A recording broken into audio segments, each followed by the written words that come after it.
Luzon, Visayas, Mindanao at buong mundo. Ngayon ay Huwebes, June 27, 2024. Ako si Barbie Mulak at ito ang Balitang A to Z. Suspended Bamban Mayor Alice Guo. Kumpirmadong ang Chinese national na si Guo Huaping. Fingerprints nagtugma ayon sa NBI. The only thing that can maybe force me to attend the hearing is that when President Duterte decides to attend the hearing.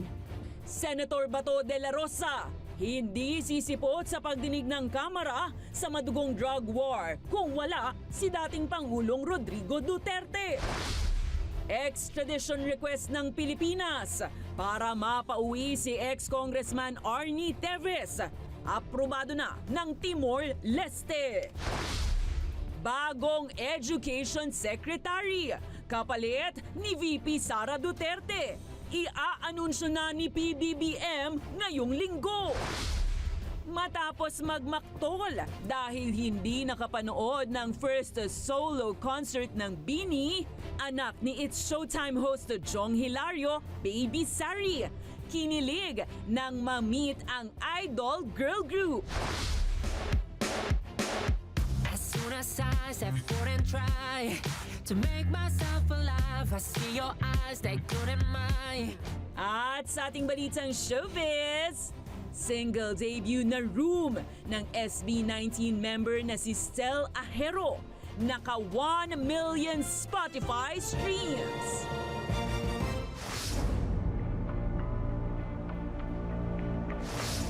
Magandang gabi, pambungad sa ating newscast. Pinatunayan ng report ng mga eksperto sa National Bureau of Investigation ang mga hinala ukol sa tunay na pagkakakilanlan ni Mayor Alice Leal Guo na ang kontrobersyal na alkalde at ang Chinese na si Hua Guoping ay iisang tao lamang.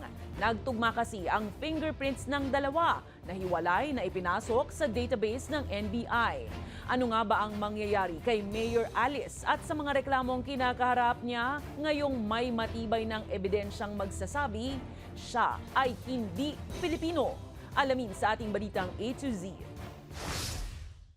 Pekeng Pilipino si Alice Guo. Yan ang pahayag ni Senator Risa Ontiveros matapos kumpirmahin ng National Bureau of Investigation ang hinala ng senadora na isang Chinese national si Mayor Alice na nagpapanggap lang na Pilipino. Ayon kasi sa ahensya, ang fingerprints ni Mayor Alice Leal Guo na nasa NBI biometrics data nitong October 2021 ay parehong-pareho sa March 2006 fingerprint card ng Chinese national na si Guo Huaping. Ibig sabihin, base sa fingerprint analysis report ng mga eksperto ng NBI, si Mayor Alice Guo at si Guo Huaping ay iisang tao lang. So ito yung biometrics ni Guo na nakuha ninyo, correct? Well, hindi nyo ito yung sinabit ninyo, no? We're not.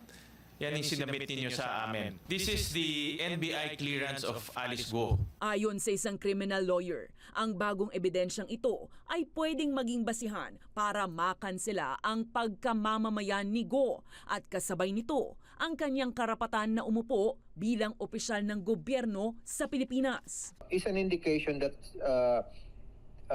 Alice Guo may be criminally charged or may be liable for a criminal offense of, say, falsification or misrepresentation in order to secure her Philippine citizenship. Miyerkules sinabi ng Philippine Statistics Authority na inirekomenda na nila sa Office of the Solicitor General ang kanselasyon ng birth certificate ng alkalde. Related to this, Madam, we already endorsed to the Office of the Solicitor General for the cancellation of the Colby.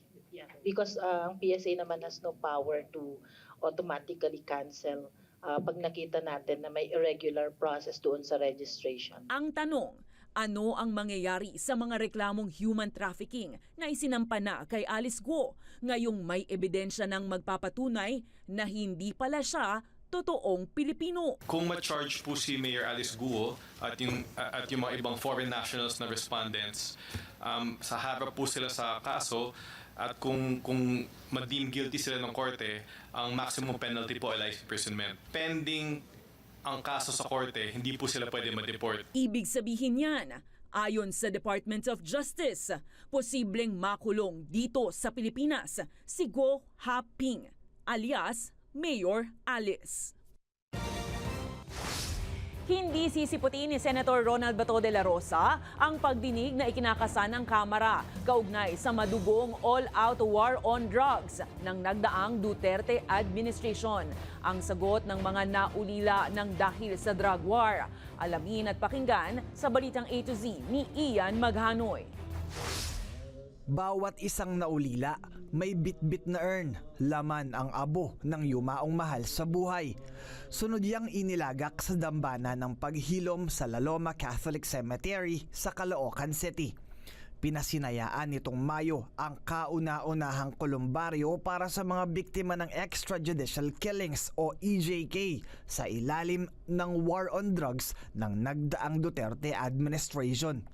Ang biyudang si Pauline, hindi maiwasang umiyak nang sariwain ang alaala kung paanong namatay ang kanyang asawa sa kamay ng mga hindi kilalang lalaking pumasok sa kanilang bahay. Kabilang ang kanyang asawa sa lagpas 27,000 na naitalang drug war deaths. Noon, nawala po silang makuhang ebidensya po sa asawa ko. Pinalo po siya ng pinalo, tas hiniwa pa po yung braso niya. Tapos ayun, doon ko po nakita na binaril siya sa ulo. Sa kabila nito, nananatiling buo ang pag-asa niyang balang araw ay makakamit ang hustisya, lalo't ngayon may ikinakasang investigasyon ang House Committee on Human Rights hinggil sa drug war. Malakas po ang aking pakiramdam na makakamit po namin ang hustisya sa tulong po ni Father Flavi, ng mga staff po ng programang paghilom po. Imbitado si former President Rodrigo Duterte at nooy hepe ng Philippine National Police at ngayoy senador na si Ronald De La Rosa. Pero si De La Rosa, walang planong siputin ang pagdinig. Hindi rin daw kasi sisipot ang dating Pangulo. Last night, I have received an information na talagang ayaw niya rin pumunta, ayaw niya mag-attend, so case closed na. Hindi talaga ako pupunta. Hindi ikinatuwa ng tiyuhin ni Kian de los Santos ang tugon ni De La Rosa. Si Kian ang 17 anyos na biktima ng EJK noong August 2017, kasagsagan ng drug war. Bakit hindi siya pupunta? Samantalang siya yung tamang resource person na sasagot doon sa mga katanungan ng ating mga mambabatas. At kung walang itinatago, bakit ka maiilang sumagot? Diba? Napakagandang pagkakataon din ito para sa kanila dahil mabibigyan sila ng pagkakataon na magpaliwanag. No? Sa kabaliktaran naman, yung mga naging biktima ay hindi nabigyan ng pagkakataon mag-idepensa yung kanilang sarili. Gayunpaman, inamin din ni De La Rosa na nagkaroon nga ng human rights violations ang war on drugs. Bumaba ka sa ground, tingnan mo ano nangyayari. Merong lumalaban, merong nanlaban, meron ding hindi lumaban, binaril, kaya nga, nagkakasuhan nga eh. Hindi pa kinukumpirma ni ex-President Duterte ang kanyang attendance sa naturang pagdinig. Para sa Balitang A to Z, Ian Maghanoy. Ginigiit ni Pangulong Ferdinand Bongbong Marcos Jr. na ang pagkakabasura ng Muntinlupa City Regional Trial Court sa lahat ng kaso kay dating Senator Leila de Lima ay patunay raw sa International Criminal Court na gumagana ng maayos ang hudikatura sa Pilipinas. Ayon kay Marcos, naninindigan ng Pilipinas na hindi kailangan at nananatiling walang jurisdiction ang ICC sa Pilipinas sa anumang kaso o sitwasyon sa bansa. Samantala, matatanda ang nananawagan kamakailan si De Lima kay Marcos na makipagtulungan sa ICC para mabigyan ng hustisya ang mga namatay sa madugong war on drugs ng Duterte administration. She has said that she would like to help the ICC. But that's between her and the ICC. We do not. We still stay with our position that the ICC has no jurisdiction in the Philippines because we have a working police force, we have a working judiciary, and do not require any assistance in that regard. Aprobado na ang extradition request ng Pilipinas para mapauwi ang pinatalsik na Negros Oriental 3rd District Representative Arnulfo Arnie Teves Jr. ayon sa Department of Justice. Ayon sa DOJ, isa itong tagumpay para mapauwi na sa wakas si Teves at harapin ang mga reklamong isinampa laban sa kanya. Matatanda ang naharap ang dating mambabatas sa 10 counts ng murder, 12 counts ng frustrated murder at 4 counts ng attempted murder na may kaugnayan sa Pamplona Massacre sa kanyang lalawigan noong March 2024.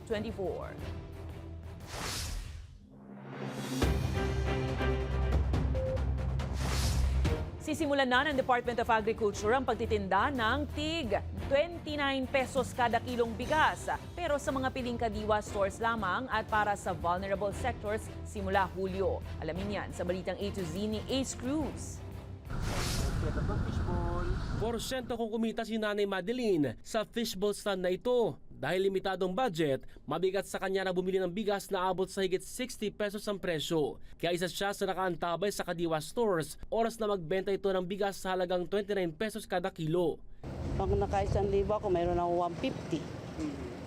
Di simple, kaya ko nang bilhin yung 1 kilong 29. Ayon kay National Food Authority Administrator Larry Lacson, sisimulan na ng Department of Agriculture o DA ang Bigas 29 program sa unang bahagi ng Hulyo. Ibebenta ang bigas sa halagang 29 pesos kada kilo sa 10 piling Kadiwa stores. Nasa 9,750 or roughly 10,000 metric tons lang nationwide yung pwede naming i-initial na maibigay. But of course, ang stocks naman natin as day by day, mag-age yan. So whatever it is na mag-age during that time, pwede naming ibigay, ibenta sa DA. Pero sa ngayon, tanging vulnerable sectors pa lang ang makabibili ng murang bigas gaya ng conditional cash transfer beneficiaries, senior citizens, solo parents at may kapansanan. Pasok dito ang solo parent na si Hanilin. Napakahirap. Bakit? Kasi siyempre, ako ang bumibili lahat. Pumapasok yung mga anak ko. Siyempre, pipili namin yung mababa. Kung saan may mababa, dun kami.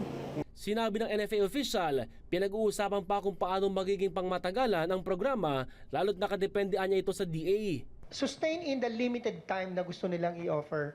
Maximum hanggang 1 year lang yata nila ipapatupad dito. Sa tansya ng DA, halos 7 milyong pamilya ang inaasang makikinabang sa programa. Nilinaw ng NFA na aging rice ang ibebenta sa Bigas 29 program o yung supply na 3 buwan na o higit pang naka-imbak sa NFA warehouses pero sinusuri naman ang kalidad nito ayon sa ahensya. Regularly chinecheck namin ang quality ng mga stocks namin, kapag medyo alam namin sa evaluation namin hindi ganun nakaganda, although pwede pa rin based on parameters, gumagawa na rin kami ng paraan para mapaigi pa. Like, reprocess din namin. Pinapolish namin bago ilabas sa Kadiwa. Nauna nang sinabi ng ilang mambabatas na makatutulong ang executive order ni Pangulong Ferdinand Marcos Jr. na ibaba ang taripa sa inaangkat na bigas. Sabi naman ng importer, sana ay huwag magtaas ng presyo ang mga pinagkukunan nila ng imported na bigas para maramdaman ang epekto ng pagbaba ng taripa. Yung exporting countries na makausap sila dahil otherwise kung sila ay magsasamantala rin o itataas din nila yung presyo, baliwala yung 15% na yun na or 20% na ibinaba ng taripa kung tataas din yung presyo sa world market. Ipit din anya ang kanilang hanay lalo't may ilan nang nakapag-stock ng bigas sa dating presyo at taripa. Sa ngayon kasi, ang goal ng industry, ma-unload muna ang mga stocks kasi marami. Tumumal po kasi ang merkado simula nung nag-announce na ng may EO. Bago nito, nakipagpulong ang grupo ng rice importers at millers kay House Speaker Martin Romualdez ukol sa pagtiyak ng availability ng 40 hanggang 46 pesos kada kilo na presyo ng bigas pagsapit ng Hulyo. Para sa Balitang A to Z, Ace Cruz. Inaprubahan na ng Bicameral Conference Committee ng Senado at Kongreso ngayong Huwebes ang pinal na bersyon ng panukalang batas na naglalayong patawan ng Value-Added Tax o VAT ang mga banyagang digital service provider. 12% VAT ang target na ipataw sa lahat ng mga serbisyong digital na hindi nakabase sa Pilipinas. Kasama dito ang streaming sites at online stores nang sa gayon ay maging balanse raw ang tax regime sa pagitan ng local at foreign service providers sa bansa. Ayon kina Senators Win Gatchalian at Coco Pimentel, kikita umano ng karagdagang 18 billion hanggang 20 billion pesos ang bansa kada taon dahil sa pag-aproba ng panukala. Masa naman ang mga mambabatas na pipirmahan ito ng Pangulo sa lalong madaling panahon.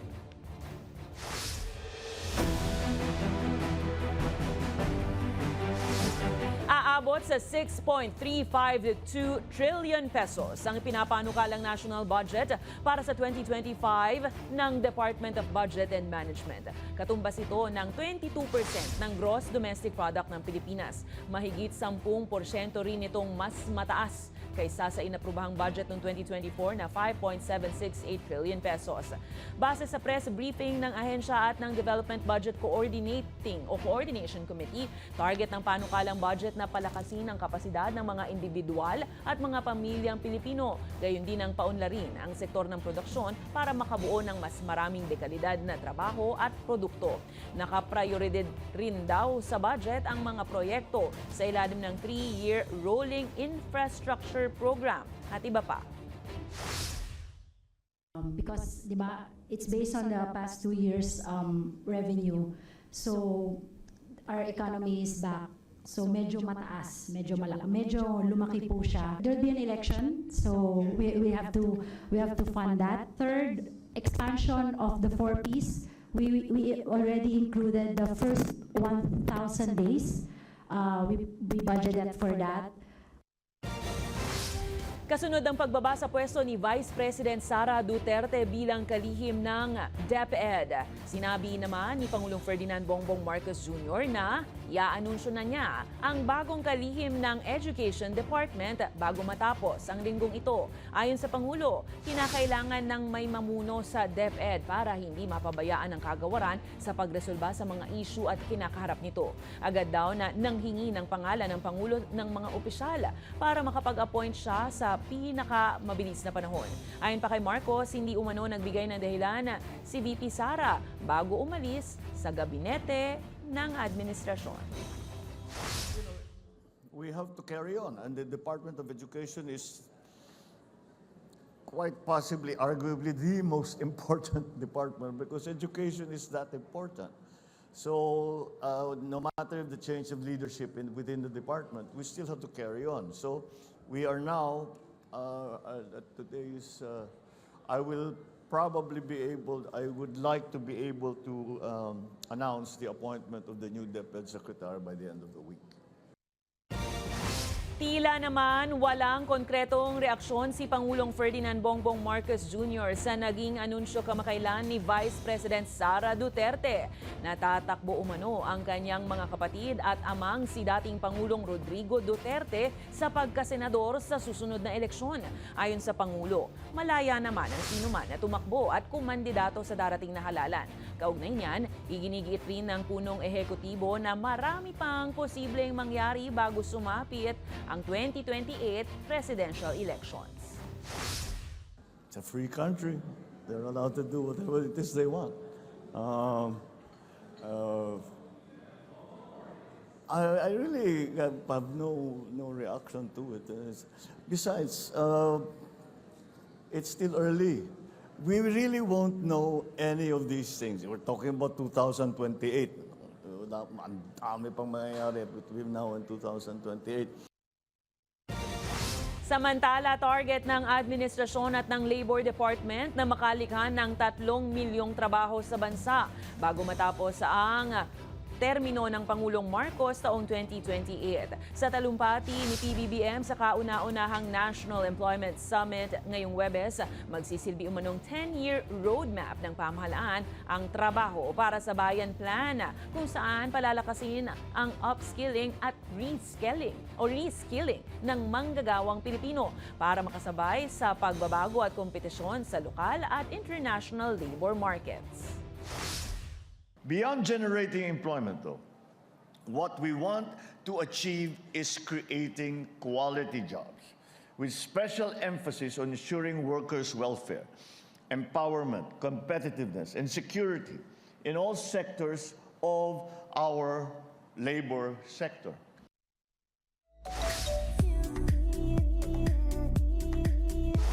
Cuteness overload sa kilig moment ang hatid ng 3-year-old baby ni Jong Hilario na si Baby Sarina nang makita ang iniidolong Nations Girl Group na BINI.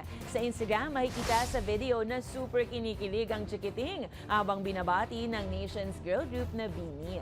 Priceless nga na maituturing ang ngiti ni Baby Sari kahit pa paulit-ulit niyang pinapanood ang video, lalo na nang marinig niyang isa siyang Disney princess. Bagamat hindi nakapanood ng first solo concert ng BINI si Baby Sari dahil bata pa siya, nabigyan naman siya ng pagkakataon na makita in person ang mga iniidolong girl group backstage. Hi, Baby Sari! Sobrang cute! You're like a Disney princess. Yeah. See you soon! What did you say to them? Thank you. Thank you. Thank you, Disney Princess Beanie. I'm so excited to meet you. So cute naman talaga ni Baby Sari. Abangan po sa aming pagbabalik. News anchor sa India na may mataray na komento laban sa China kaugnay sa West Philippine Sea. Patok sa Pinoy viewers. 9-dash line ng Beijing para daw drawing lang ng bata. At mga insecticide sprays at mga murang laruan sa merkado ngayon, may nakalalasong kemikal na masama sa kalusugan. Ang lahat ng may init na ulat na yan, abangan sa pagbabalik ng Balitang A to Z.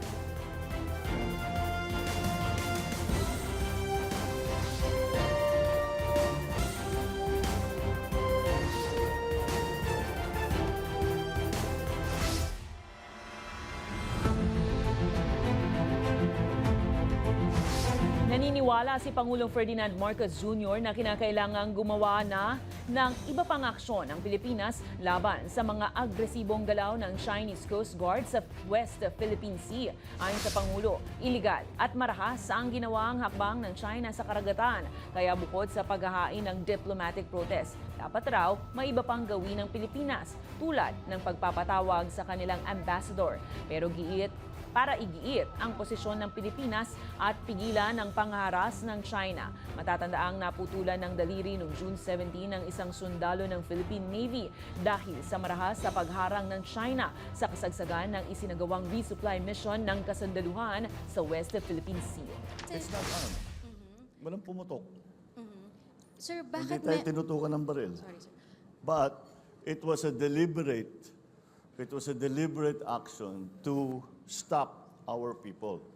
But in the process of that, kinuhanan tayo. They boarded a Philippine vessel and took the equipment from that Philippine vessel. Although there were no arms involved, nonetheless, it is still a deliberate action, and it is essentially an illegal action that was taken by the Chinese forces.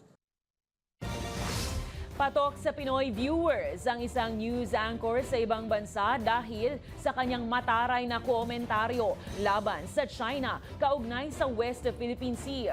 Inastigo ng newscaster sa India na si Palki Sharma ang pag-water cannon ng China sa resupply mission ng Pilipinas sa Ayungin o Scarborough Shoal, pati na ang pahayag ng China na nanghihimasok di umano ang Pilipinas sa kanilang teritoryo. Sinabi niyang walang kredibilidad ang 9-dash line map ng China na umaangkin sa buong South China Sea dahil mukha raw itong drawing ng bata. Sa comments naman, pinuri ng Pinoy followers si Sharma sa kanyang matatapang at makatotohanang komentaryo. It makes the Philippines sound like the aggressor, which is of course not the case. Look at the map. Scarborough Shoal lies just off the Philippine coast, barely 220 kilometers away. It falls within the exclusive economic zone of the Philippines. And the Scarborough Shoal falls well within that limit for the Philippines, but China does not care. It does not follow international law. Instead, Beijing tries to peddle this, the infamous 9-dash line. The 9-dash line is not even a serious border document. It looks like some child emperor's drawing, that to a child who could not draw straight lines yet. Mga ka-A to Z, madalas ba kayong gumagamit ng insecticide kontra lamok, lalo na ngayong tag-ulan? Ingat-ingat po ha, dahil may masamang epekto raw ito sa kalusugan ayon sa isang organisasyon, lalo na't hindi nakikita ang mga kemikal na nakalagay dito. Nagbabala din ang eksperto na may nakalalasong sangkap ang mga laruan at cosmetic products na murang-murang nabibili ngayon sa merkado. May balitang A to Z si Kim Salinas.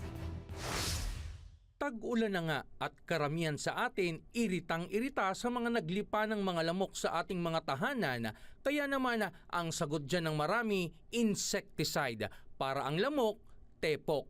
Pero ayon sa grupong Ban Toxics, posibleng may ma-release, mailabas na klase ng lason ang mga produkto na to na hindi pumasa doon sa FDA na posibleng masinghot natin at ma-expose yung ating mga anak. Karamihan nga raw sa mga insecticide ngayon, murang nabibili sa merkado. Ang problema dito sa ganitong klase mga produktong pumapasok sa atin, hindi ito rehistrado, hindi ito notifikado ng Food and Drug Administration. Ibig sabihin, hindi ito pumasa doon sa safety standards na meron dito sa ating bansa. Kaya naman, ilang consumer na kinasanayan ng gumamit ng insecticide nagulat sa impormasyong delikado ito sa kalusugan. Ito po yung madalas na meron kami kasi maraming langgam doon sa bahay.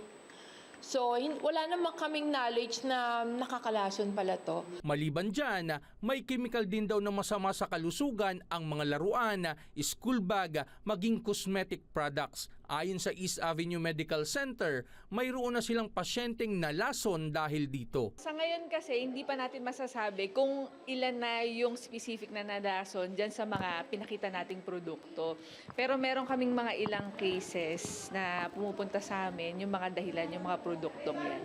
Kaya payo ngayon ng eksperto sa publiko, hindi mo siya makikita visibly kasi nakahalo na po siya mismo doon sa produkto. Kung meron tayong mga ganyang klaseng produkto, mas maaaring i-dispose po natin sila. Agad namang itakbo sa ospital sakaling nalason na ang isang individual para mabigyan ng agarang lunas. Para sa Balitang A to Z, Kim Salinas. Kasabay ng panahon ng tag-ulan, nagbabala ngayon ang Department of Health sa pagtaas ng kaso ng leptospirosis sa bansa. Batay sa tala ng DOH, umabot na sa 878 ang kaso ng leptospirosis sa Pilipinas simula Enero hanggang ngayong Hunyo. Ang leptospirosis ay isang impeksyon na dulot ng bakterya na Leptospira na mula sa ihi ng mga infected na hayop katulad ng daga. Kinokontamina naman ng ihi ang tubig o lupa. Ilan sa mga sintomas ng leptospirosis sa tao ay lagnat, pananakit ng ulo, pagsusuka at pananakit ng katawan. Pinapayuhan naman ng ahensyang publiko na magsuot ng karagdagang proteksyon tuwing lulusong sa baha katulad ng bota at agad na maligo para maiwasan ang naturang sakit.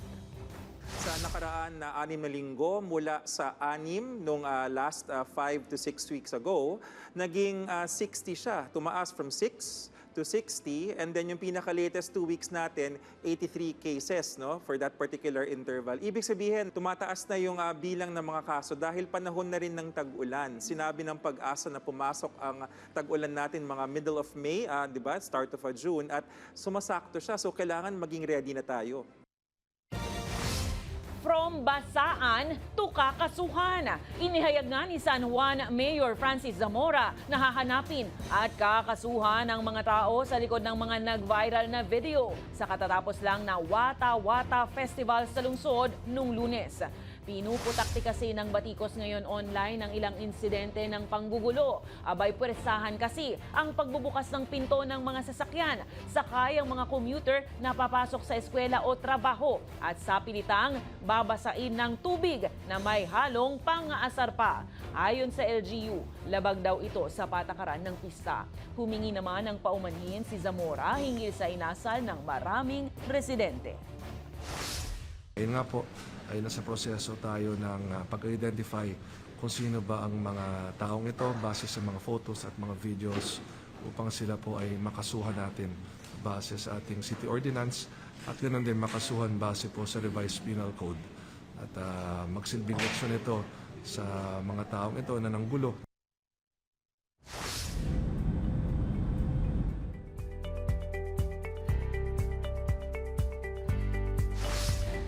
Patay ang isang individual habang nasa 20 ang sugatan matapos magbanggaan ng 2 cable car sa Colombia. Ayon sa Disaster Risk Management ng Medellin, bumagsak ang isang cable car sa lupa na may taas na 10 metro. Sa detalye naman ng mayor ng lungsod, 10 katao ang sakay ng cable car bago ito tuluyang bumagsak. Iniimbestigahan pa ng otoridad ang naging sanhi ng aksidente. Susunod, SB19 member na si Stel, may panibagong achievement na naman. At rockstar single ng Blackpink member na si Lisa, inilabas na. Manatiling nakatutok, kayo ay nanonood ng Balitang A to Z.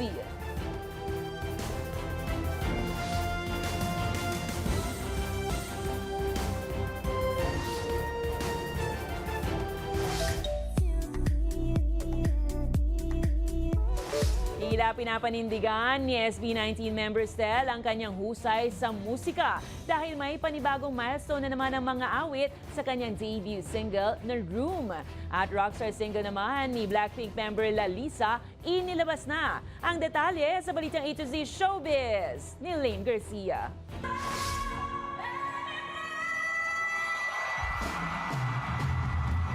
Matapos ang papuring natanggap ng SB19 member na si Stel sa katatapos lamang na concert ni David Foster, panibagong achievement unlock na naman ang kanyang nakamtan. Dahil ang single debut ni Stel na Room, naka 1 million streams na sa Spotify. Sa kanyang ex-post, nagpapasalamat si Stel sa patuloy na suporta sa kanya ng mga fans at sinabing mas gagalingan pa niya. Congratulations, Stel! Samantala, make some noise Lilies dahil ngayong Huwebes, June 27, inilabas na ang bagong single na Rockstar ng Blackpink member na si Lisa. Sa pasilip ng kanyang teaser, kakaibang Lisa ang makikita sa music video, kung saan rockstar na rockstar ang atake ng K-pop star. Umabot agad sa 5.4 million ang views ng Rockstar teaser sa YouTube. Para sa Balitang A to Z Showbiz, Lane Garcia.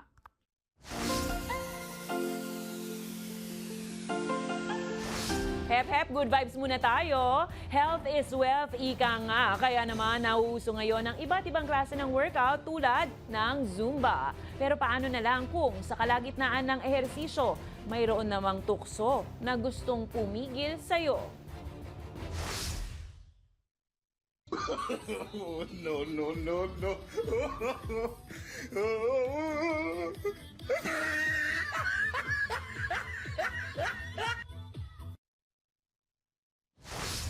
Kain na raw. Kung kayo ay may kwentong kakaiba, mga kwento ng pag-ibig, storya na inspirasyon at pag-asa, maaari nyo itong ibahagi. Sumali sa ating Facebook group na Balitang A to Z, panoorin ang replay ng ating programa at sundan ang ating social media pages, hanapin ang Balitang A to Z.